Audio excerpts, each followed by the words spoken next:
qu'on passe à la deuxième critique de cet épisode, Fourmi, le retour de François Damiens au cinéma après un an d'absence. Ouais, il ne part jamais très longtemps quand même. Non, mais particulièrement un an. C'est rare pour lui, d'habitude, il fait 4 films par an. Un peu plus d'un an même. Oui, c'est ça, plus d'un an. Film qu'il avait réalisé, Monquête. Donc là, c'est vraiment un petit retour pour lui en tant qu'acteur, pur et dur.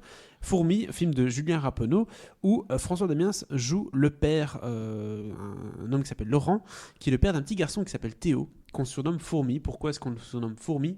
Parce qu'il est tout petit pour son âge. Et Théo est un très très bon joueur de foot dans son club de province, managé par André Dussolier, quand même, c'est un concept. Repéré par Arsenal. Qui est repéré par Arsenal, mon club Ce de cœur. Ce gros club de naze de première ligue. Oui, je sais, mon club de cœur, qui est très très bien présenté dans ce film, fantastique. Donc du coup, il est repéré par Arsenal. Il y a en tout cas un coach qui vient le voir, enfin un scout qui vient le voir jouer, mais ça c'est pas un spoiler, parce que c'est dans la bande-annonce. Il lui dit, écoute, t'es pas assez bon pour Arsenal, t'es trop petit, surtout c'est ça le problème. Il dit pas que t'es pas assez bon, il dit T'es qu'il est trop petit. T'es trop petit. Il faut quelques centimètres de plus, Fourmi.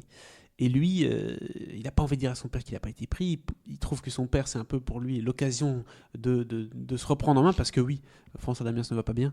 C'est une surprise. Et donc, il ment à son père. Il dit, écoute, papa, je suis pris à Arsenal. Ça, c'est le début du film. Je ne spoil rien. Et si je puis me permettre, je pense que c'est à peu près à ce moment-là que j'ai arrêté le film. Oh, dis, je propose qu'on s'écoute un morceau de la bande-annonce avant de parler du film. Bon bah ça fait une demi-heure que je t'attends. T'as dû oublier. J'y vais, sinon je vais être en retard. Tu vois, lui, il a beau être le plus petit, il a un sacré pif. Hey, carton rouge, c'est carton ça. Ah, le père de Théo a fini sa sieste. Il est complètement ouf, ton père, Fourmi. Je m'appelle pas comme ça. Là, il est juste dans une mauvaise passe. Théo, Qu'est-ce que tu fais là? un recruteur d'Arsenal, il va venir te voir. C'est une chance unique pour toi. Ça peut changer ta vie. Alors, Fourmi. Alors, je ne regrette pas, en écoutant cette bande-annonce, je ne regrette toujours pas d'avoir arrêté après 20 minutes.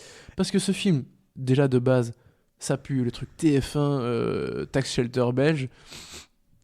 Ça augure quand même pas du bon. J'ai tout vu. Alors, puis- je vais en parler. Et puis, j'ai hâte de voir ce que tu vas me dire, mais je pense que ce que tu vas dire, c'est prévisible. Mais, comme tout dans le film, voilà, on peut commencer par Oui, ça. exactement. Écoute, les points positifs de ce film-là, parce qu'il y en a. Ah, il y en a. Oui, il y a Dis-moi. des points positifs. Tout d'abord, le casting. On peut le souligner. Ah, Notamment François Damiens. alors du peu que j'ai vu, je serais pas d'accord avec toi. Notamment le petit, qui ne joue pas excessivement bien, mais qui n'est pas à côté de la plaque non plus. Et là, tu me regardes avec des grands yeux. Est-ce qu'on a vu le même film, Guillaume? Mais François Damiens, il est en roue libre. Il joue, il joue c'est- François Lambrouille. C'est parce que. Attends, Et c'est parce que t'as insupportable. c'est parce que t'as pas tout vu. Pourtant, Dieu sait que j'adore François Lambrouille, c'est une idole. Non. Mais alors là, C'est parce que t'as pas tout vu. J'ai pas non plus être gentil avec lui, c'est pas le rôle de sa vie, mais très clairement, le personnage tombe un peu dans le dramatique à un moment donné et sort de ce sentier battu du Claudie-Faucon et devient du coup le père de famille. Ça, c'est plutôt un peu plus tard dans le film, c'est vrai. Donc il y a du bon dans la prestation de François Damiens, mais soyons très francs, c'est pas ça le point fort du film. Le joli casting de manière générale, il y a quand même Lily Sagné, André Dussolier joue son rôle classique, il y a Laetitia Doche dans le film, donc on a quand même un casting assez diversifié. Ludivine Sagné, qui est partout. Hein. Elle était dans 4 films à Venise. Elle est partout, Et là, elle n'arrête pas. elle cachetonne. Le point positif, c'est que c'est un film qui fait mal à personne, hein, qu'on se le dise. Est-ce que c'est un point positif? Oh là là là là là. C'est laborieux. On dirait que j'essaie C'est d'être laborieux. positif. Donc c'est un film qui fait mal à personne. Donc c'est très simple. C'est pas non plus all inclusive.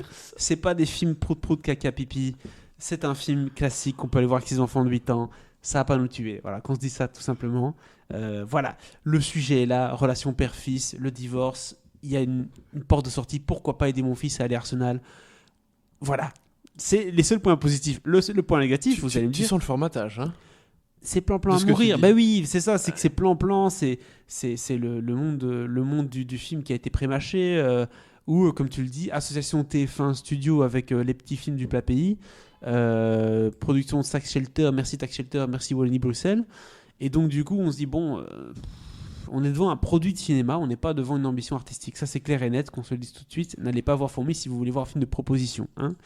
Vous allez tomber sur un film qui est plus proche du téléfilm que du cinéma avec un grand C.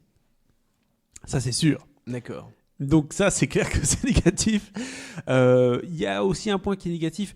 hormis François Damiens qui se rattrape au fur et à mesure du film, et le jeune Malhomme, c'est ça son prénom, son prénom, qui ont un duo qui fonctionne, hein, qui ne réinvente rien, mais qui fonctionne. On n'est pas non plus dans le duo de Romain Duris avec son fils dans le film Nos batailles, hein, c'est pas du tout la même chose. Ici, ça surjoue légèrement, mais c'est vrai que par rapport aux autres, ils s'en sortent pas mal. Je pense que Ludivine Sagni est insupportable dans le film, ça c'est un de mes gros points négatifs. Laetitia Doche fait du Laetitia Doche depuis qu'on l'a vu dans le film Jeune Femme, donc il n'y a pas vraiment de nouvelles. Et comme je le disais, le film n'invente rien, c'est plan-plan. Et on a compris le film, sa morale et tout ce qu'il a à offrir au bout de 10 minutes. C'est peut-être pour ça que tu n'avais plus envie de le regarder, parce que tu t'es dit j'ai tout compris, à quoi ça sert que je regarde ce film qui va durer 1h30, alors que 1h45 pardon, alors que voilà, j'ai fait le tour quoi en 15 minutes. Donc voilà, c'est pas une belle proposition, je crois que la critique va être très courte du coup, elle est déjà finie en ce qui me concerne. Bon, moi je lui donnerais 1 étoile parce que voilà, c'est un film, comme je le disais, qui va satisfaire certaines personnes, ça va satisfaire les familles qui se font une sortie cinéma. Voilà. D'accord. Il faut quand même, quand on est critique cinéma, juger un film pour ce qu'il est. Ce film est un produit familial et je pense qu'il ne va pas décevoir les familles. Est-ce qu'il va les faire rêver ? Est-ce qu'on est dans une proposition Harry Potter ou autre ? Non, clairement pas. Mais ça va faire le job s'il pleut un mercredi après-midi. C'est triste à dire, mais c'est la vérité.